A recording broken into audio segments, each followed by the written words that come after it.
Unidad 2, sistema nervioso.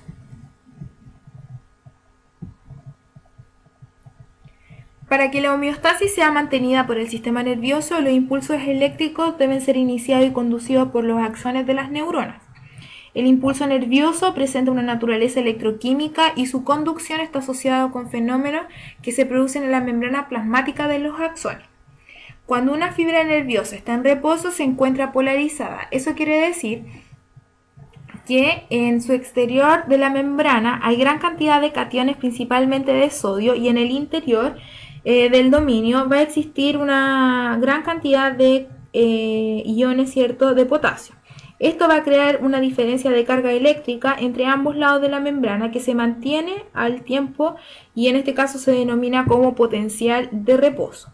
En este estado existen procesos activos de la membrana de las células que van a mantener, ¿cierto?, el flujo de la corriente eléctrica entre el exterior y el interior. Entonces, cuando hablamos del potencial en reposo, quiere decir que por el lado externo de la célula va a existir una gran cantidad de iones sodio y en el caso del lado interno, ¿cierto?, gran cantidad de iones potasio. Entonces, aquí en esta zona que estamos mostrando está existiendo, ¿cierto?, lo que se denomina como un potencial de reposo. ¿Por qué? Porque las cargas de sodio, ¿cierto?, o las cargas positivas están en el lado externo, en el lado interno del axón van a estar los potasios. Bueno, en este caso cuando llega un impulso nervioso, ¿cierto?, lo que va a provocar es un ingreso masivo de los iones sodio y una salida de los iones potasio, ¿ya? ¿Qué es lo que está existiendo aquí en este caso? Un cambio, ¿cierto?, en la polarización. A este fenómeno lo vamos a denominar como despolarización, ¿ya? Entonces, en este caso se activa lo que se denomina como potencial de acción y la neurona, en este caso el axón, va a comenzar a despolarizarse. En el caso de la despolarización siempre es en un único sentido, ¿ya? Por ejemplo, esta despolarización va hacia la izquierda, pero dicha despolarización no puede ir hacia la izquierda y hacia la derecha a la vez. Siempre va a ser en un único sentido, ¿ya? Posteriormente que el impulso nervioso va pasando y atravesando lo que es el axón, a medida que va pasando detrás de él va a ocurrir el proceso que se denomina como repolarización. Entonces, en este caso estábamos en potencial de reposo. Esta neurona, ¿cierto?, el axón comenzó con el potencial de acción, por lo tanto se comienza a despolarizar y eso va a ir siendo a medida que va a ir avanzando. Bueno, a medida que va avanzando, nosotros vamos a poder observar además que vamos a tener que ir en el sentido contrario, ¿cierto?, ir repolarizando la neurona.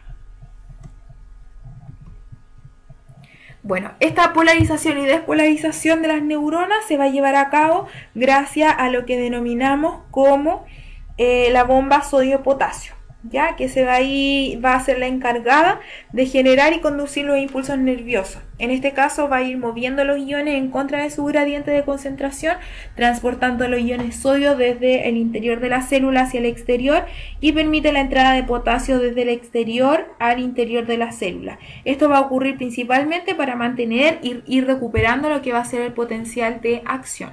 Entonces, en este caso lo que vamos a tender a realizar, ¿cierto?, va a ser el movimiento de los sodios y también de los potasios en el momento de la polarización o despolarización.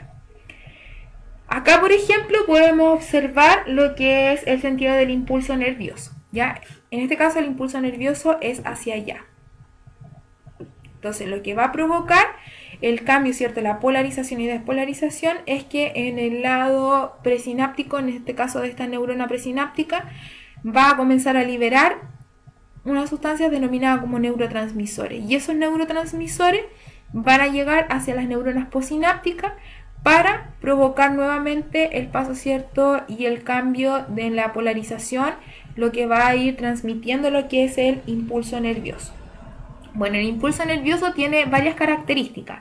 Entre ellas es que un estímulo debe alcanzar la intensidad umbral para poder desencadenar un potencial de acción completo. Entonces, si no llega a ese potencial, no se va a transmitir. Por eso a esta ley se denomina como ley del todo o nada. O sea, o llega al umbral y va a producir, ¿cierto?, o desencadenar el potencial de acción completo, o simplemente no lo hace.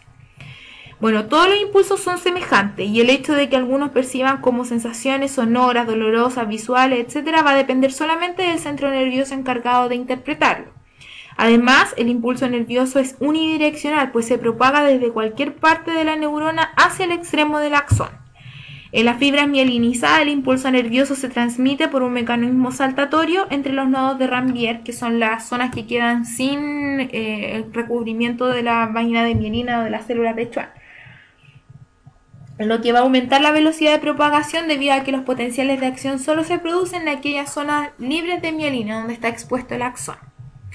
Bueno, el proceso por el cual una neurona, ¿cierto?, se comunica con otra, se van a integrar para poder comunicarse, se denomina como sinapsis. Por lo tanto, la sinapsis va a ser la unión que permite la comunicación entre las neuronas entre sí, ¿cierto?, para poder mantener la homeostasis del organismo.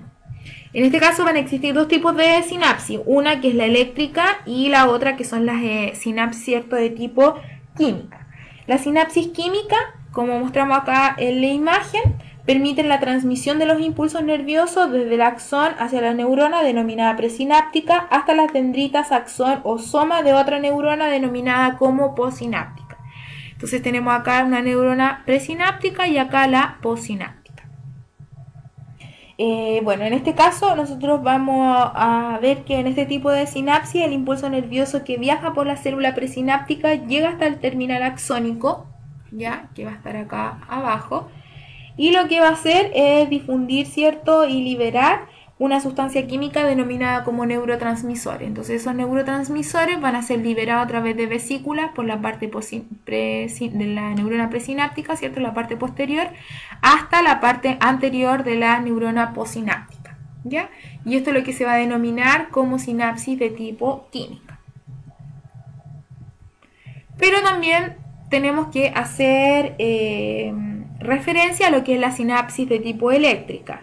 En este caso, la corriente eléctrica que ocurre en la neurona directamente, ¿cierto?, va a circular a través de las membranas plasmáticas de las neuronas, donde se encuentran las uniones en hendidura, que eran las que habíamos visto al inicio.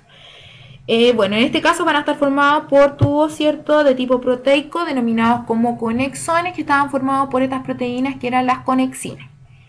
Lo que va a permitir esto es la unión, ¿cierto?, el paso de las sustancias directamente entre una neurona y otra, además de la circulación de cierta corriente entre ellas.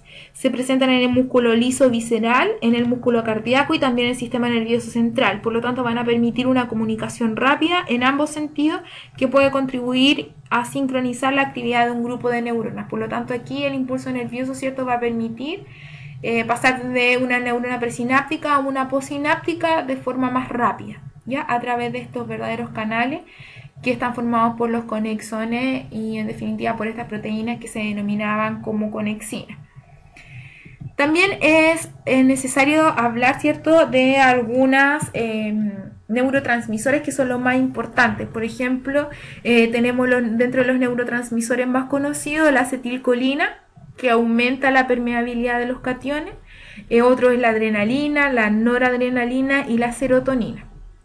Y también podríamos hablar de los distintos tipos de sinapsis. Por ejemplo, una sinapsis axoaxónica significa que se está uniendo el axón de una neurona presináptica con el axón de una posináptica. Una unión axosomática, que el axón de una neurona presináptica se une con el soma de la posináptica. Y una axodendrítica sería que el axón de una presináptica se une con las dendritas de una postsináptica. Recuerden que la presináptica siempre va a estar dada por el axón, que se puede unir con cualquier otra estructura de la neurona posináptica. También podemos hablar sobre las uniones neuromuscular, en el cual nosotros vamos a ver que una fibra muscular va a estar unida, ¿cierto?, con neuronas de tipo motora que van a permitir el movimiento, por ejemplo, la contracción del músculo para el movimiento. Por lo tanto, cuando una neurona motora inerva un músculo esquelético, se produce la unión neuromuscular, la cual tiene una estructura similar a la de la sinapsis.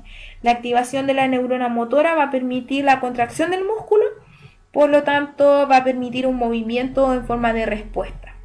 ¿ya? Y esto es lo que también se denomina como una unidad motora, que era el ejemplo que veíamos cuando ocurría lo de el arco reflejo, ¿ya?